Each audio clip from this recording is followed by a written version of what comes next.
Bom dia, ouvintes da Rádio Comunitária Navegantes. Estamos aqui nesta manhã de sexta-feira, dia 22 de julho, juntamente com o Saul Barbosa, mais uma vez aí entrevistando ele e falando aí desse projeto de geração de renda em famílias de baixa renda. Na entrevista anterior, nós comentamos que esse projeto liderado por Saul já está engajado aí juntamente com instituições como Embrapa, a Universidade Federal de Santa Maria, a FUNASA. Também tem 14 municípios do norte do estado do Rio Grande do Sul que estão juntos, aliados aí nesse projeto. E ele foi desenvolvido, pois foi identificado aí que vários municípios do norte gaúcho estão sofrendo economicamente com o deslocamento de jovens para demais municípios, e quem está ficando nesses são o público de meia idade e acima. Vou falando agora então com o Saul aqui, ele que irá trazer mais informações sobre esse projeto, e semanalmente nós estaremos entrevistando, como já foi dito no programa passado. E agora eu passo a palavra para o Saul. Qual será o tema abordado aí, falando deste projeto, nesse programa do dia 22 de julho? Primeiramente, bom dia novamente. Bom dia, Elton. Quero nessa oportunidade também cumprimentar com muito carinho todo esse público ouvinte da Rádio Navegantes, né, que estão sintonizados no 98.3, né? Eu sei que não é só no município, também na região, né, na região de abrangência, então eu cumprimento esse pessoal. E é, assim, para mim, um motivo de muita motivação, a gente ter acumulado, assim, uma série de experiências, e através dessa série de experiências, a gente ter o desafio de propor um modelo diferente na forma das relações que se estabelecem no sistema político, socioeconômico e cultural de nossa sociedade, quer seja ela no município, quer seja ela no estado, quer seja ela no governo federal e as suas ramificações. Então, eu me sinto muito à vontade e muito compromissado também na medida em que a gente se dispõe a vir enfrentar um microfone, enfrentar um público e enfrentar também a diversidade de cultura, de formas de entender e de pensar desse sistema federativo. Então, no programa passado, né, a gente já abordou algumas questões que elas são pontuais para isso, né?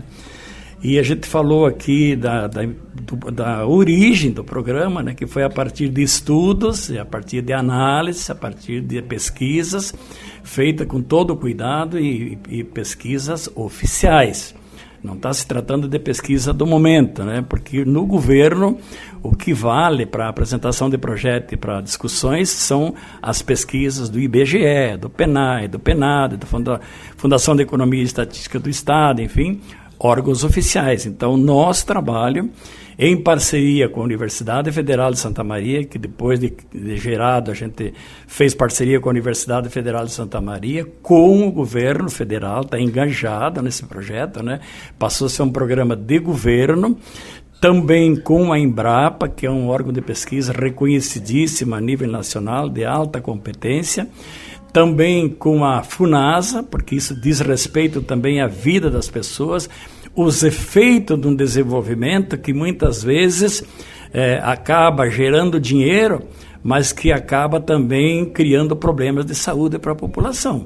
Quando se usa determinados produtos de forma irracional, apenas pensando no dinheiro, também se destrói a vida das pessoas. Esse programa está contemplado também a análise para entender um pouco mais isso e saber que modelo de desenvolvimento que nós queremos. É um modelo que exclui as pessoas, que tira da camada economicamente ativa, que joga, né, como se fosse um depósito de ser humano que inútil, ou um descarte do ser humano, né, porque não teve oportunidade, e o que falta é oportunidade para as pessoas. Eu vou repetir aquilo que eu disse no programa anterior e vou dizer isso sempre. Ninguém é pobre por opção. E também ninguém é pobre por maldição de Deus. Deus não quer sofrimento para ninguém.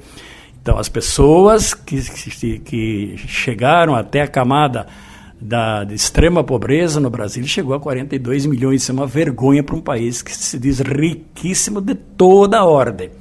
Então, vem se amenizando esse problema, né, com algumas políticas sociais, né, que pode ser até considerada no momento um pouco paternalista, mas todo tem direito à alimentação e algumas coisas básicas, um remédio, né?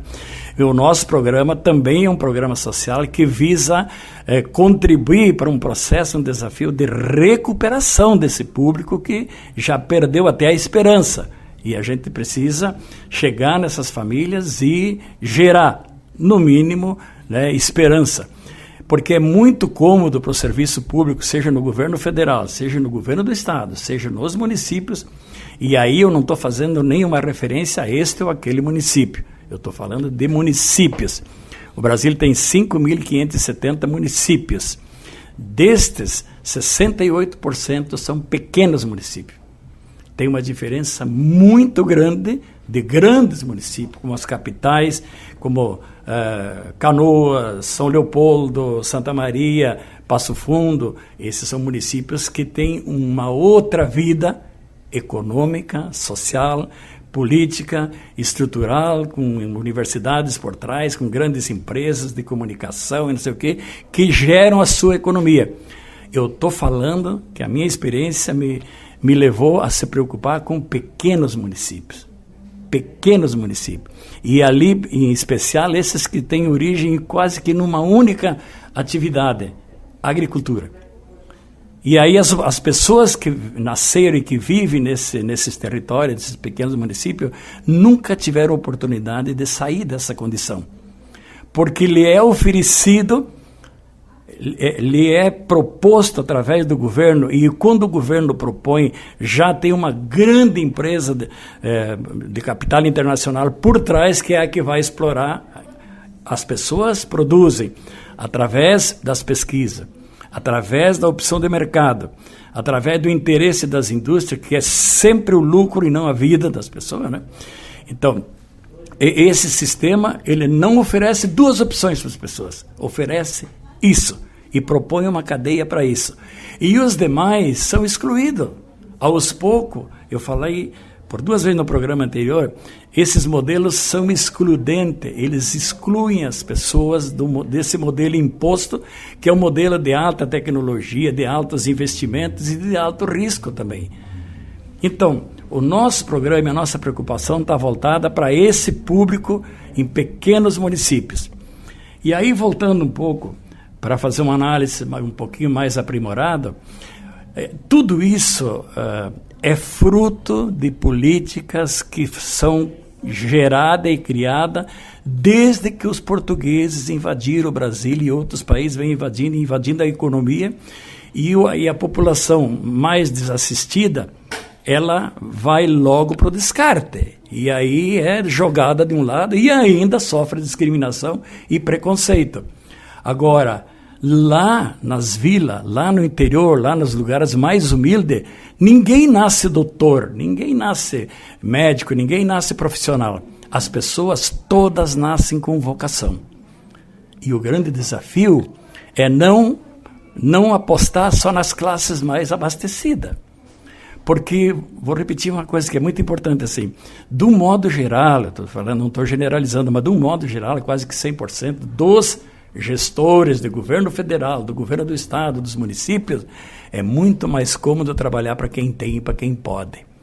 E ainda achar defeito naqueles que empobrecem ou que têm dificuldade e que, às vezes, por um acidente de percurso, ou por um lapso da economia, ou por uma doença, ou coisa, às vezes tem que se desfazer do patrimônio. E é ali que os filhos vão embora, porque não encontram mais motivação. Aliás, nós vamos fazer uma matéria específica aí, dentro do limite que a gente pode, né?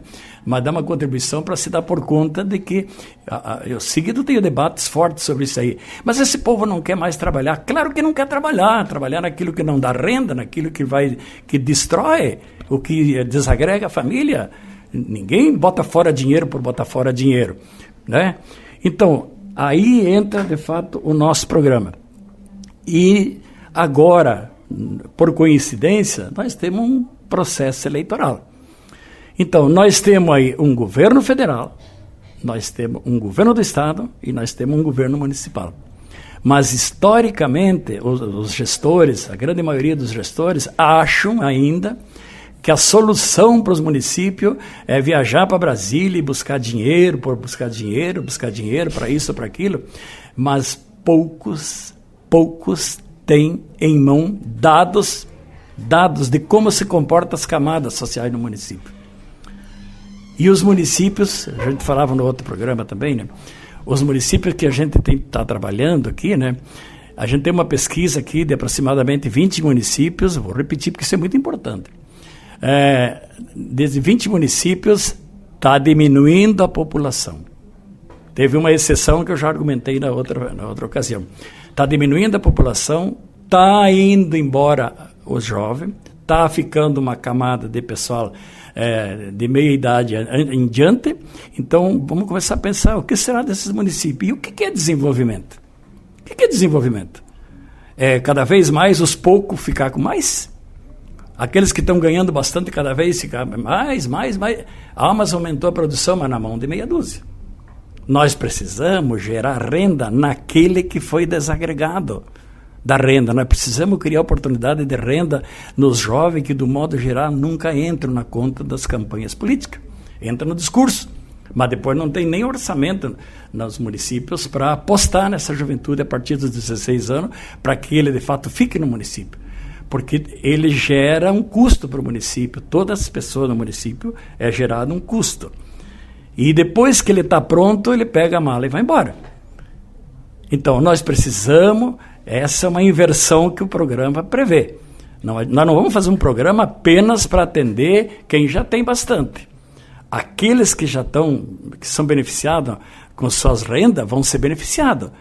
Porque o programa prevê o início dele em três produtos.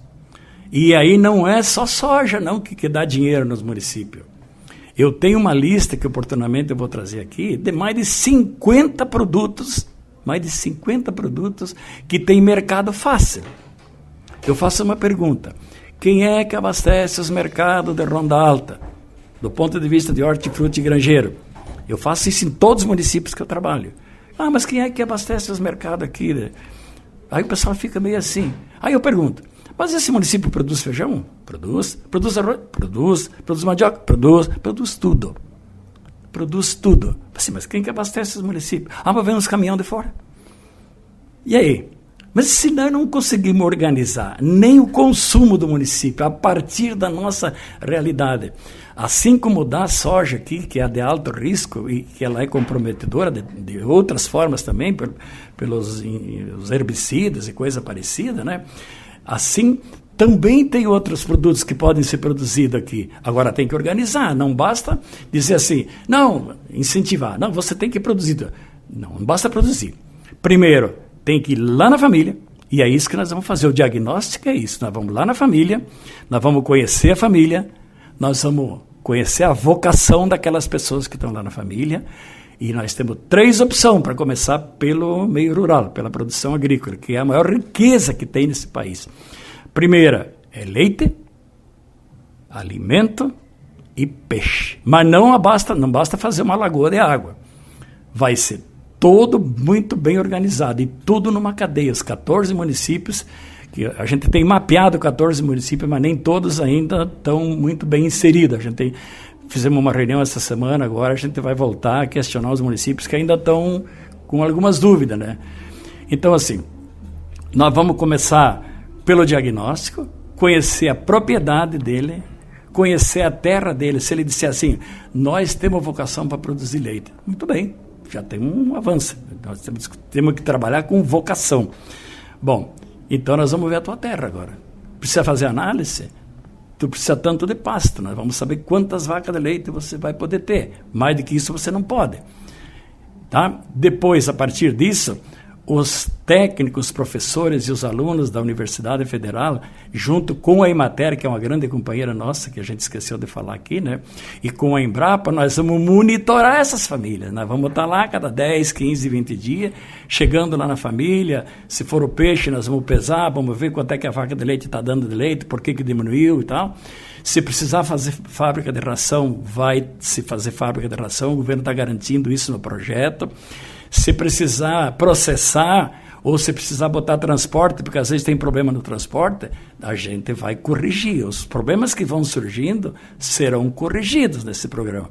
Ele não é um programa aleatório, porque não, nós fizemos mais um programa, como a gente já está cansado de ouvir boas intenções. Eu dizia há pouco que você assistiu, né, numa conversa que nós fazíamos antes da gravação, que agora na campanha eleitoral o povo vai ficar feliz da vida, porque vai mudar tudo, vai virar uma maravilha. Na maioria é um estelionato eleitoral, porque depois pouco se cumpre, nem a população participa. Então, esse é o momento que nós vamos provocar, queremos ser companheira de todas as pessoas que têm interesse em mudança, que têm sentimento de visão social e que têm sentimento de que as pessoas, não importa o estado socioeconômico dela, o que importa é que aquele cidadão é solidário, aquela pessoa não teve oportunidade, aquela pessoa foi discriminada, tanto é discriminada que às vezes até não participa da mesma sociedade que nós participamos. Parece que pobre tem que estar foi descartado porque perdeu a economia, tem que estar lá num outro lugar. Não é verdade. Nós temos que reverter esse sistema. Eu digo com toda a segurança, né, e isso eu não estou dizendo só aqui, né, eu dei essa preferência para a gente começar esse debate aqui pela Rádio Comunitária, porque a gente tem obrigação, que é nossa, nós temos que promover isso. Né? Mas a gente tem a obrigação de dizer a verdade. O governo federal, independente de quem está administrando o país, o governo do estado e os municípios, essa cadeia chamada federalismo, coisa pública, empresa pública, é um processo que envelheceu, sucateou, perdeu prestígio e está em decadência. E aí muitos prefeitos acham que a solução está em Brasília. A solução está nos municípios. A solução está em a gente identificar todas as camadas sociais que tem no município, sem preconceito, sem desprezo, e conhecer as pessoas que às vezes estão cheias de boas intenções, cheias de capacidade, mas que não têm oportunidade.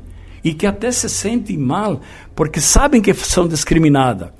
A gente nunca deve cometer o erro de julgar as pessoas pelas aparências externas. Ou então julgar as pessoas porque é filho do fulano. A gente não sabe o que tem no cérebro. Eu estava aqui num ensaio de gaita agora essa semana, e eu fui ali dar minha contribuição, né? Não como artista, né? Mas estava ali dando a minha contribuição, né? E aí eu dizia assim, olha, que bom que a administração municipal, aqui através da secretária da Cultura e a disposição do prefeito, provoca, estimula, instiga para que esses atores anônimos que estão aí com muita vontade de crescer, porque ninguém nasce profissional, ninguém nasce bandido, ninguém nasce ladrão, ninguém nasce sem vergonha. É a sociedade que cria e que vicia. Então eu estava lá e eu dizia assim, ó, que bom que tem esse programa aqui de descobrir talentos e de trazer pessoas qualificadas para fazer com que essas pessoas também se qualifiquem, também sejam profissionais, subam em cima de um palco, que para mim subir em cima de um palco já é artista, né? Se dispor. E melhor se puder executar uma arte ali e agradar a população, né? Então eu estava dizendo, mas não é só na música. Impressionante porque Ronda Alta apareceu um número expressivo de pessoas que têm vocação para música. Mas se é só para música? Não tem, lá nas vilas não tem, aí nos bairros não tem gente com vocação para médico, para dentista, para profissionais, para não sei o quê, para cientista? Claro que tem. Cadê a oportunidade? Não, mas o mais cômodo é apoiar os mais grandes, né? Deixar bonitinho aí. Mas vamos aonde? Mas olha os dados. Eu não estou fazendo um discurso aleatório. Eu tenho dados que sustentam isso que a gente está dizendo. Então, o nosso programa prevê isso. Para começar, ele é muito abrangente. Nós vamos... Esse programa, eu posso dizer que está assegurado no governo. O programa encontrou respeito dentro do governo, embora contrariado, às vezes um mês contrariado, né? E a única coisa que está faltando é o depósito da primeira parcela. Ele é um programa de continuidade, não é uma emenda que vem com 500 mil reais para fazer um pouquinho, atender uns, depois não atender mais.